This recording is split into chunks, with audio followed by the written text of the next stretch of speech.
Welcome back to Empire Prints. Today I'm doing a little bit of a different video, and we're going to be working on a Rhaegar Targaryen helmet from Game of Thrones. I'm still going to be doing plenty of Star Wars, but I recently just finished Game of Thrones and I am in love with the show, and I really like the Battle of the Trident, which is Robert Baratheon and Rhaegar Targaryen. So I wanted to do both of their helmets, and first I'm doing Rhaegar's helmet based on some concept art if you look up his armor. But got these really cool design dragons. I'll leave a link for the files in the description. And I had to do a little cut up. This was printed on a Bamboo Lab P1S, so a little bit of a height issue on these wings, so I just had to split off that little piece and then had to split off this from the back of the helmet. And I'll have to figure out some magnet situation because the neck seal is so tight on this design of the helmet that you have to leave that back piece separate, which is okay, but let's get into sanding. So before we start sanding, we actually have to start putting a couple of these pieces together, and luckily Bamboo Studio has a automatic software where you can create these push pins, which I have here just for better alignment. I've had some issues with not aligning my pieces properly in the past, and this just makes it a breeze because all I got to do is click in the tabs, tape it up, and then I can weld along that entire seam line. This makes it 1,000 times easier. If you do use Bamboo Studio, I would highly recommend, if you have to split parts up, to use this feature. It's really, really helpful. So for a couple different reasons in this video, I switch up my sanding process, and this is just to show you guys a different method to get your helmet smooth. Not everyone has power tools, not everyone wants to use Bondo and all this other stuff, so I just want to show you guys another option that you guys can do to sand down your helmets. And in this case, I'm using no power tools. It is incredibly time consuming and your hands are gonna hurt, but I promise you, you can get this helmet smooth. I also didn't really want to use a power tool because of all the details on this helmet. I was just worried about dulling them down or maybe going on a corner too hard and melting it with the mouse sander. So I come in with some 220 grit sandpaper and I just hand sand the entire helmet. You can get a lot of the layer lines out, but expect to put a lot of time in, and that's okay. It's all about the process. As soon as we're done hand sanding, I go straight into filler primer, and then while that filler primer is drying, I go into the very tedious pieces. Even if you had power tools, you do not want to use power tools on these dragon mitts. These are highly detailed parts that I did print in the lowest quality. I would recommend, regardless of the printer you have, to print it at the highest quality setting. It's just gonna kind of avoid a lot of the sanding on these pieces, and there's gonna be some areas you might not even have to sand and the filler primer will just fill in. So just be aware of that. I should not have printed at the lowest quality, so I actually had to sand these quite a bit, but that's okay. It's a slow process, but I promise you these will look really good if you get those layer lines out. So adding on to the new process for this video, I will be using plastic wood filler. This is pretty standard. You cannot wet sand this stuff though, and it did kind of frustrate me, but I wanted to show you if someone wants a non-toxic, safe option, wood filler is the go-to. There are options for wood filler where you can wet sand. I did not get that, and you can see in this clip, I tried to apply this with the spatula. I should have just used my finger from the get-go. It won't apply with that. It was so difficult. But with your finger, it was actually pretty easy to apply. I would say a lot easier to smooth out than Bondo, which was really nice. And it was really, really good at filling in this seam line on the back of the helmet. Like, I was shocked. Normally Bondo I gotta do a couple times, but this stuff filled it in like one pass, which was really nice to do. But I just applied this in all the areas that really needed some filler and some extra assistance. So if you use the plastic wood X, as I use here in the video, it goes on pink and it dries like your standard wood filler, that tannish color. So that's how you know it's cured, it's ready to sand, which is really nice. It's that nice visual change. Bondo just kind of has a more dull look to it once it dries. So it's very similar in that concept, but it sands really easily, just like Bondo. It's super easy to sand. You just can't wet sand the one that I'm using here, which does frustrate me. It's a little bit more messy, but wood filler is non-toxic, so all this dust going around, you can just vacuum up. You don't have to worry about it too much. And then I will say as well, I would sand this down way more than you think. It looks like it's sanded down pretty good, but once you put on that filler primer, it's really going to show the high spots that you missed. And I didn't sand it down enough, which caused a little bit of complications later. It's a little bit harder to dry sand once primer's over it, but I ended up getting through it no problem. It filled in the lines perfectly. So I'm doing the same thing I did with the rest of the helmet, with sand down with 220 grit, and then use some filler primer, and then we're going to throw on our wood filler. This fills in so nice. I think I only had to do like 2 passes of wood filler to get that pretty deep seam line in, and it was totally smooth, which is really nice. After sanding down the wood filler over the primer layer, I'm going to come in with some more filler primer, and I'm going to give it a nice heavy coat. I'm only doing 1 coat here, but just give it a nice heavy coat, and you'll be all set to start sanding. And for all the parts, I'm going to go back down to 220 again because I saw a lot of problem areas.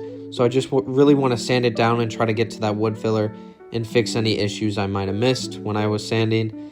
And for the dragons, I used no wood filler. I just completely hand sanded these and dumped filler primer on them. I was just worried about overfilling it in with wood filler. So slow process, but you can get a really, really clean look just by sanding, priming, sanding, priming. It's a very rinse and repeat process, but that's how you get a fantastic looking product. You just got to throw in a lot of sanding. Sanding will become your life for a lot of the projects like this. Once we're done sanding with the 220 grit, make sure to do 2 very heavy coats of filler primer, because our next step is wet sanding, and we want to make sure it has a nice good layer to wet sand. We don't want to accidentally go through to the wood filler and then it dissolves and it reveals our seam lines and any other issues we have all over again. So just be mindful of that. Give it 2 very good coats, and then we're going to come in with some 400 grit sandpaper and we're going to wet sand this thing. We want to get it pretty smooth, prepare it for that gloss black paint. We want it to look very, very good. So just take your time with this wet sand process. Go over any further issue areas, because this is our last chance to really get it nice and smooth without any imperfections. Once I was done wet sanding, there were a couple parts that just had some further imperfections that I wasn't happy and I didn't want to leave, and I didn't think I could cover up with weathering. So I wanted to come in with the 220 grit sandpaper for 2 reasons. One being, it's going to be a lot faster to get those imperfections out than just wet sanding again with 400 grit. And 2, when you 220 grit this late in the sanding process and you don't do a round of filler primer after this, you're going to have a lot of micro scratches. You're going to see them regardless of the paint you use. You kind of have to look closely to see them, but they're very, very tiny. But you'll notice them, and it really adds to the depth and the weathering of this helmet. This is a Rhaegar Targaryen helmet. He saw battle. He saw pretty heavy battle. And so this thing is not going to be clean in any ways. We're going to put dirt in it. I want scratches all over it. I thought about doing dents, but that was a little far for me and I didn't want to take away from the beauty of the helmet. So I just stuck to scratches and other dirt weathering, similar to my clone helmets. So this 220 grit is really going to show some extra wear and tear that we want in our helmet. And after that 220 grit, just because we don't want it so rough for our base layer of paint, I'm going to hit this with a 400, just kind of give it a rough smooth over. You're still going to have those very small micro scratches with your 220 grit, but this just helps smooth that out a little bit more so you get a nice finish still. Now, I wanted to add a layer of flat black over the entirety of the helmet just to make sure I got all the imperfections I wanted out, any layer lines weren't showing, and then I can come in with some wet sand to really smooth this over for a nice gloss black. Then after that, we're going to go into a 1500 grit wet sand. We're not removing any material at this point. We're happy with the finished product. We just want to come in and give a nice smooth surface for our gloss black to lay over. This is going to help it shine through and really, really look professional. Once we are done wet sanding, I'm going to apply 2 even coats of the Rust-Oleum gloss black. By doing 2 coats, you get a nice even gloss throughout the entirety of the helmet, and you're going to get that nice black metal shine to it. And it's going to look really, really good. Sanding is everything here.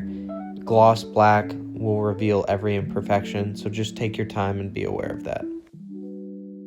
So I normally don't like using liquid latex. I prefer a much finer, detailed type of scratching, but for this helmet, it's absolutely essential.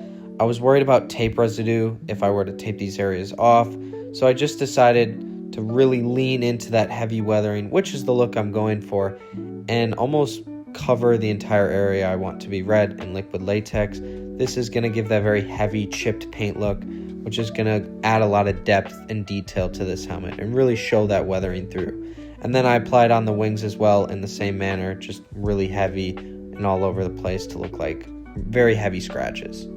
For the red painted accents, I'm using Folk Art Matte Engine Red paint. This is just some really nice flat acrylic paint. You do have to water it down quite a bit so you don't have too many brush strokes, but I wasn't too concerned with brush strokes on this. I did have to apply 3 layers. It really did not want to stick to this gloss black and was very transparent. So go very heavy on the coats. You can hand paint these, you can airbrush these, you can even spray paint these, but in that case you would have to tape this off. But I was pretty careless with how I applied this because I knew a liquid latex, I'm scratching off the majority of this. And I did make sure to liquid latex the edges as to not get any leakage on the other parts. Once the 3 layers of red have dried, we can finally peel up our liquid latex, and I'm just using my fingernail, either my thumb or my pointer finger, and I'm just scraping it up. Liquid latex scrapes up really easily, and once you got one, you can kind of pull the rest up, and then what will be left behind is any paint that wasn't blocked by the liquid latex, and you're going to get that nice chipped paint all over the helmet. It's going to look really cool. Before I go any further in the weathering process, I'm just going to put in both of these dragons, and I'm just using some Gorilla Glue to hold them in place with the pins. For our weathering process, I'm going to come in with some brown pastel chalk, some Mod Podge, and then I'm going to water that down. This is going to give us that very textured dirt look. It's going to add a lot of depth to the helmet and give that little bit of extra weathering that's needed to show it's been worn, it's been in battle, and it's collected a bit of dirt. So I'm just going to put this in all the crevices and just really brush it in and then push it in with my finger and wipe away any excess that's needed. After the chalk weathering, I just wanted to add a little bit more to this helmet, and so I'm coming in with some filers, just showing it's been thrown around, it's been hit, there's random scuffs and scratches all over this helmet, it's been in battle, and these filers really emphasize that, giving some deeper random scratches, scuffing up that gloss. Just gonna add a little bit extra to make this helmet really pop. Before we can show this helmet off, we just have to finish assembly, putting the back on, and then the wings. The wings have these pins, which the wings slide straight into, and then you can either weld them or glue them on. I decided to weld them on, but you can glue these on. It's a very solid connection, and I wouldn't be too worried about them falling off. And then I just had to add on the back piece and the hinge clips, which I will eventually magnetize, but for the time being, I just clicked them in with some hot glue, and it held together just fine. And then this helmet is all ready to be shown off. If you've made it this far in the video, thanks so much for watching. I had a lot of fun making this helmet, and I look forward to making more Game of Thrones helmets for you guys in the future. Let me know what I should do next, and I'll see you in the next one.